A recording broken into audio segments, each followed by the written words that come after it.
የትራምፕ እብደት ማቆሚያ አልተገኘለትም። ሰውየው ጭሰዋል። ኢራንን ቢወግሯት አልነቃነቅ ቢሏት እብደታዊ ውሳኔ ወስነዋል።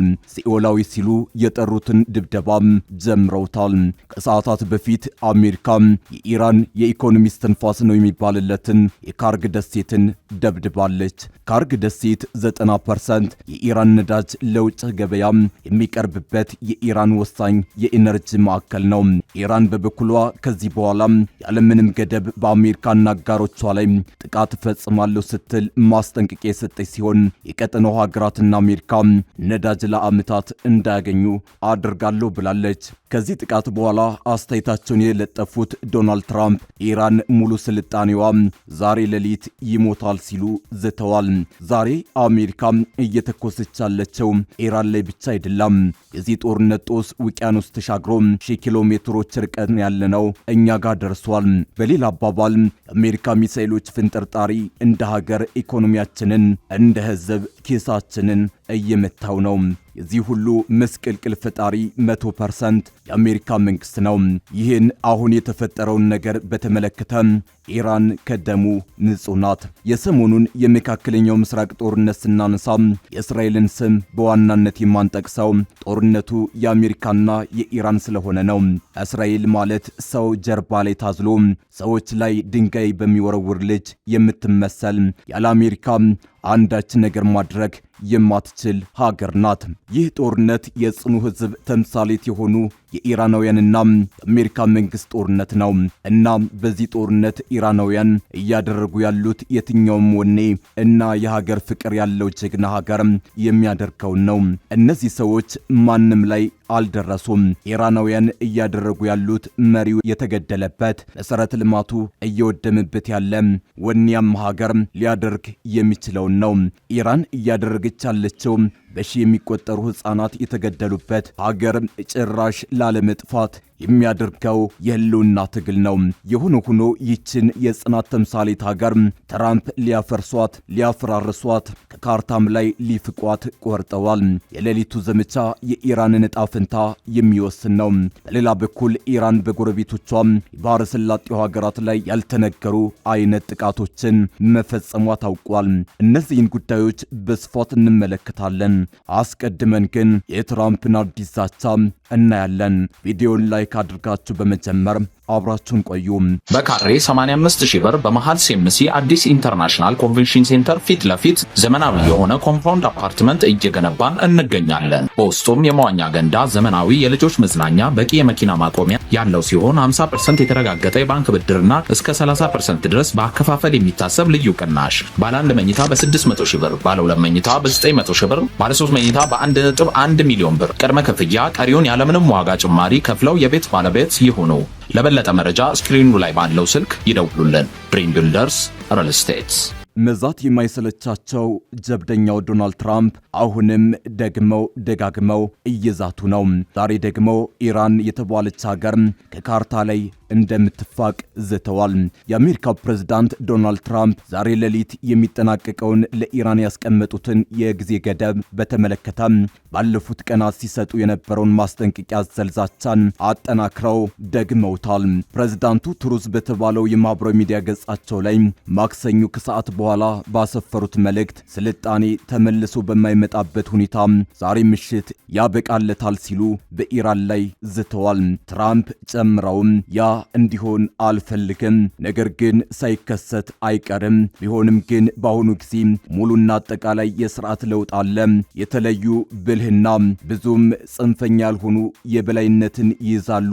ምናልባትም የሚያስደንቅ ለውጥ ሊመጣ ይችላል፣ ማን ያውቃል በማለት ጽሑፋቸው ላይ የጠየቁት ትራምፕ ዛሬ ሌሊት ሊከሰት የሚችለውን አመልክተዋል። በዓለም ረጅምና ውስብስብ ታሪክ ውስጥ በጣም ወሳኝ የሆነውን ነገር ዛሬ ማታ የምናየው የምናየው ይሆናል። የ47 ዓመታት ጭቆና፣ ሙስናና ሞት በመጨረሻም ያበቃል። እግዚአብሔር ታላቁን የኢራን ሕዝብ ይባርክ ሲሉ አክለዋል። ትራምፕ ኢራን የሆርሙዝ ወሽመጥን በመክፈት የተኩስ አቁም ሐሳብን እንድትቀበል ያስቀመጡት የጊዜ ገደብ ማክሰኞ ሌሊት ለረቡዕ አጥቢያ ከሌሊቱ 9 ሰዓት ላይ ያበቃል።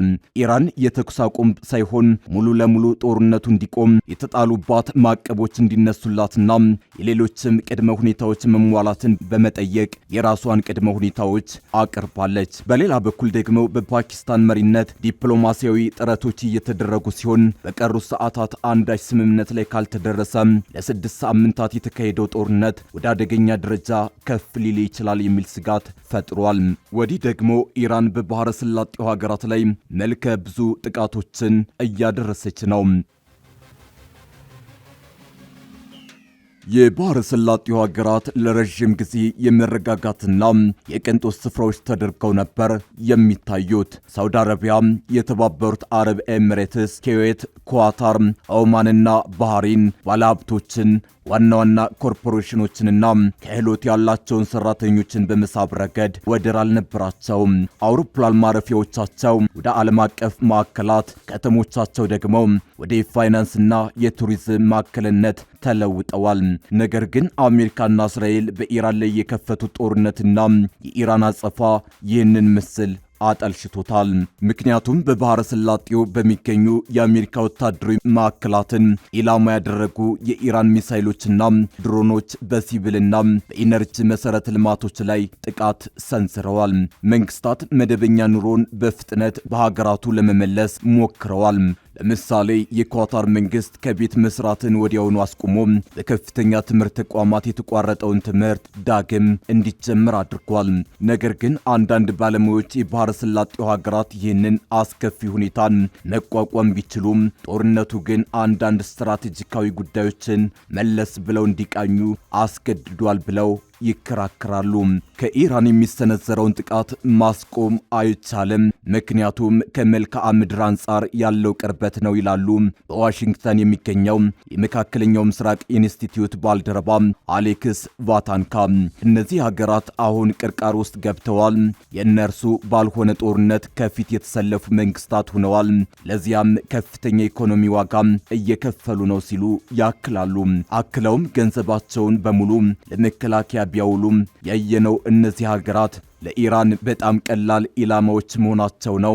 የቢሊዮኖች ዶላር ኢንቨስትመንታቸው ጥቂት $1000 ዋጋ ባላቸው የኢራን ድሮኖች አደጋ ላይ ወድቋል ብለዋል። ይህ አለመመጣጠን የኢንሹራንስ ወጪን ያንራል፣ የሎጂስቲክስ ጉዳዮችን ያወሳስበዋል፣ እንዲሁም ኩባንያዎችን ለባህረ ሰላጤው ያላቸውን ተጋላጭነት እንደገና እንዲያስቡ ሊያደርጋቸው እንደሚችል ቫታንካ ተናግረዋል። የባህረ ሰላጤው ሀገራት በአሜሪካና በኢራን መካከል አስቸጋሪ የሆነ መስመር ሲጓዙ አንዱ አሁናዊ አደጋ ከዋሽንግተን ጋር የደህንነት ትብብራቸውን ማደስ ነው ሲሉ የተባበሩት አረብ ኤሚሬትስ የሚገኘው የኤሚሬትስ ፖሊሲ ማዕከል ፕሬዝዳንት ዶክተር ኤብሳታ አል ኬቲቢ ይከራከራሉ። የባህረ ሰላጤው ሀገራት አሁን በተፈጠሩት የደህንነት ስጋቶች ምክንያት ያለምንም ኮሽታ ወደ አሜሪካና ወደ እስራኤል እየተጠጉ ነው ይላሉ። ነገር ግን የትብብር ተግባራዊ እንጂ የርዕዮተ ዓለም እንዳልሆነ አጽንኦት ሰጥተዋል። ወደ ጦርነቱ ዘልቀው እንዳይገቡ፣ ዋና ኢላማዎች እንዳይሆኑ፣ እንዲሁም ስትራቴጂካዊ ነጻነት እንዳያጡ ይጠነቀቃሉ። ቫታንካ በተለይም አሜሪካን ባህረ ሰላጤ ለመከላከል ፈቃደኝነት በተመለከተ የጠበቀ የደህንነት ትስስር ገደብ እንዲኖረው ያስጠነቅቃሉ። የባህረ ሰላጤው መንግስታት ከግጭቱ በፊት ዋሽንግተንን ስለ ጦርነቱ ያላቸውን ስጋት ከረጅም ጊዜ በፊት አስጠንቅቀው እንደነበርና በዚህም ደስተኛ ለመሆናቸውን ተናግረዋል። ትራምፕ ለኔታንያሁ ሲሉ ወደ ጦርነቱ ሲገቡ የባህረ ሰላጤውን ሀገራት ችላ ብለዋል የሚሉት ባለሙያው እንደ እስራኤል ሊታዩ እንደማይችሉ ያውቃሉ ሲሉ ያስረዳሉ። የአሜሪካ የውስጥ ፖለቲካ ዋሽንግተን የባህረ ሰላጤ ሀገራትን ለመከላከል ምን ያህል ርቀት እንደምትሄድ እንደሚገድብም በመጥቀስ ይሞግታሉ። የአሜሪካ ሕዝብ በባህረ ሰላጤው ቀጠና ውስጥ ባሉ የጦር ሰፈሮች ላይ የሚደርስ ጥቃትን በቸልታ ማየት ይፈልጋል። እንዴት ነው ይህ የሚታየው? ይህ አሜሪካን ታላቅ ከማድረግ እንቅስቃሴ በተቃራኒው የቆመ ነው። ፕሬዝዳንት ዶናልድ ትራምፕ አሜሪካ በውጭ ሀገራት ጦርነት የምታደርገው ጣልቃ ገብነት አገሪቱን ያዳክማል የሚል ሐሳብ ነበረ የሚያቀነቅኑት ሲሉም ይጠቁማሉ። ኢራን በበኩሏ የባህረ ሰላጤ ሀገራት በጦርነቱ ውስጥ ገለልተኝነት እንዲሆኑ ጫና እያሳደረች ነው ሲሉ ቫታንካ ይናገራሉ። የኢራን የውጭ ጉዳይ ሚኒስትር ከባህረ ሰላጤው ሀገራት መካከል አንዳቸውም አሜሪካና እስራኤል በኢራን ላይ የከፈቱትን ጦርነት አላወገዙም ሲሉ ቅሬታቸውን አቅርበው ኢራን ከዚህ ውጊያ ራሳችሁን አስወጡ እያለቻቸው ነው ሲሉም ይገልጻሉ። የባህረ ሰላጤው መንግስታት በኢራን ላይ በጣም ተቆጥበዋል ቢሉም ዋና ኢላማ ከመሆን መቆጠብ እንደሚፈልጉም አልሸሸጉም። ስልታቸው በአሜሪካ ወይም በእስራኤል እርምጃዎች ላይ በግልጽ ሳይሳተፉ ራሳቸውን መከላከል እንደሆነ ተናግረዋል። ኢራን ሰዎች በእነዚህ ሀገሮች ውስጥ መኖርን አስቸጋሪ እንዲሆንባቸው እያደረገች ነው። ይህም ለትውልድ የሚቀጥል የህልውና አደጋ ሊሆን ይችላል ሲሉ ተናግረው የኃይል ማመንጫዎችና የውሃ ማጣሪያ ጣቢያዎች ቢመቱ ሊኖር የሚችለውን አደጋ ጠቅሰዋል። አሁን ኪዮት ዩኒቨርሲቲ ረዳት ፕሮፌሰርና ለዩናይትድ ኪንግደም የቻተም ሃውስ የባለሙያዎች ቡድን ባልደረባ የሆኑት የኪዮት የቀድሞ የመንግስት ባለስልጣን ዶክተር ባደር ሙሳ አል ሳይፍ የረዥም ጊዜ መፍትሄው በዲፕሎማሲ ላይ የተመሰረተ መሆኑን ይናገራሉ። ከጎረቤቶቻችን ጋር መግባባት አለብን የሚሉት ምሁሩ ከኢራን ጋር በቀጥታ መነጋገር አለብን፣ ቀጠናችንን እንዴት በጋራ መጠበቅ እንዳለብን ግልጽ የሆነ እቅድ ማውጣት አለብን ይላሉ። የባህረ ሰላጤው ሀገራት ከነዳጅ መር ኢኮኖሚ ወደ ዓለም አቀፍ የአገልግሎት ማዕከልነት ያደረጉት ሽግግር ባለፉት 10 ዓመታት ውስጥ ከተከሰቱት እጅግ አስደናቂ የምጣኔ ሀብት ታሪኮች አንዱ ነው። ምንም እንኳን ጦርነቱ ይህንን አቅጣጫ ባይቀይርም ተጋላጭነታችን ግን አሳይቷል ሲሉ ባለሙያዎች ይናገራሉ። ኬትቢ የባህረ ሰላጤ ሀገራት ዋና ዋና ማዕከላት ሆነው እንደሚቀጥሉ በመግለጽ ነገር ግን እየጨመሩ የሚሄዱ ወጪዎች ይኖራሉ ብለዋል። እነዚህም የኢንሹራንስና የአደጋ ጊዜ ስጋት መሆናቸውን ጨምረው ገልጸዋል። ሽግግሩ ከግል ኩባንያዎች ይልቅ በመንግስታት ላይ የበለጠ ጥገኛ እንደሚሆንና ንግዶችም የተለያዩ ስፍራዎች ከሚገኙ ብዙ ማዕከላት እንደ መስራት ያሉ የመጠባበቂያ ስልቶችን ሊጠቀሙ እንደሚችሉ ተናግረዋል። ኬትቢ ከጊዜ በኋላ እነዚህ ሀገራት ከማን ጋር ንግድ እንደሚያካሂዱ በመወሰን ረገድ ሰፋ ያለ እርምጃ እንደሚወስዱ ያምናሉ። ምናልባትም በአሜሪካ ላይ ከመጠን በላይ ጥገኛ ላለመሆን ከቻይናና ከቀጠናዊ አጋሮች ጋር መስራታቸውን እንደሚያጠናክሩ ያምናሉ። አል ሳይፍ የቀጠናው የፋይናንስ ጥንካሬ ምንም እንኳን ያለምንም ወጪ ባይሆንም ችግሩን እንደሚያቃልል ይስማማሉ። ይህ በአገራዊ የለውጥ እቅዳችን ላይ ከፍተኛ ተጽዕኖ ያሳድራል ሲሉ በኳታር በሚገኘው የራስ ላይፍ የጋዝ ማመንጫ ላይ በተፈጸመው የሚሳኤል ጥቃት የደረሰውን ጉዳት ለመጠገን ጥቂት ዓመታትን እንደሚፈጅ ይናገራሉ። አክለውም ጥገና በሚደረግበት ወቅት በዓመት እስከ $20 ቢሊዮን ድረስ እንደሚያስወጣም ገልጸዋል። ይህ አንድ ትንሽ ምሳሌ ነው። ነገር ግን ይህንን ለመቋቋም የሚያስችል የገንዘብ አቅም አለን ብዬ አስባለሁ። አንዳንድ ፕሮጀክቶቻችን መቀነስ ሊያስፈልግ ይችላል። ኢንቨስትመንቶቻችንን እንደገና መከለስ ይኖርብናል ሲሉም ያብራራሉ።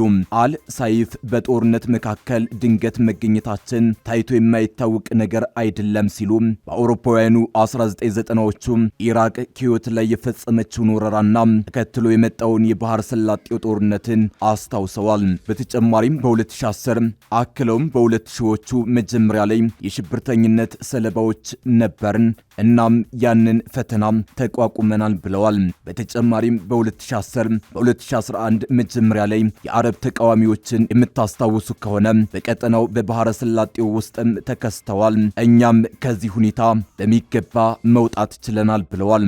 የግጭቱ ዘላቂ ውጤት ይበልጥ የተዋሃደና በቴክኖሎጂ የዳበረ የባህረ ሰላጤ የመከላከያ አቅም መገንባት እንደሚሆን ባለሙያዎች ይናገራሉ። አል ኬትቢ የቅድመ ማስጠንቀቂያ ኔትወርኮች ታንኮችን፣ ድሮኖችንና የሳይበር አቅሞችን በመጠቀም ሚሳኤል መከላከያዎች ላይ ከፍተኛ ኢንቨስትመንት እንደሚጠብቁ ገልጸዋል። አል ሳይፍ ውህደት ከዚህ በላይ መሄድ እንዳለበት ይከራከራሉ። ገዢዎቻችን ማስተባበር፣ በባህረ ሰላጤው ውስጥ ማዕከላዊ የግዢ ስርዓት መዘርጋት አለብን። በተጨማሪም ለአካባቢው የመከላከያ ምርት ትኩረት መስጠት ይኖርብናል። ይህ ሂደት አቅማችንን የሚያሰፋ ነው ብለዋል። ሆኖም ግን የሚኖረው ፍክክር ይህንን ምኞት ሊያጨልመው ይችላል። ዋታንካ አንዳንድ የባህረ ሰላጤው ሀገራት ከኢራን ጋር ያላቸውን ያህል እርስ በርሳቸውም ተቀናቃኞች ናቸው ሲሉ የመከላከያ ትብብር ማድረግ ፖለቲካዊ መሆኑን ይገልጻሉ። ባለሙያዎች እንደሚሉት የባህረ ሰላጤው የወደፊት ሁኔታ በኢራን ብቻ ሳይሆን በሰፊው የቀጠናው ተለዋዋጭነት ላይ ጭምር ይወሰናል። ይህም በባህረ ሰላጤው ሀገራት መካከል ያለውን ውጥረት ይጨምራል።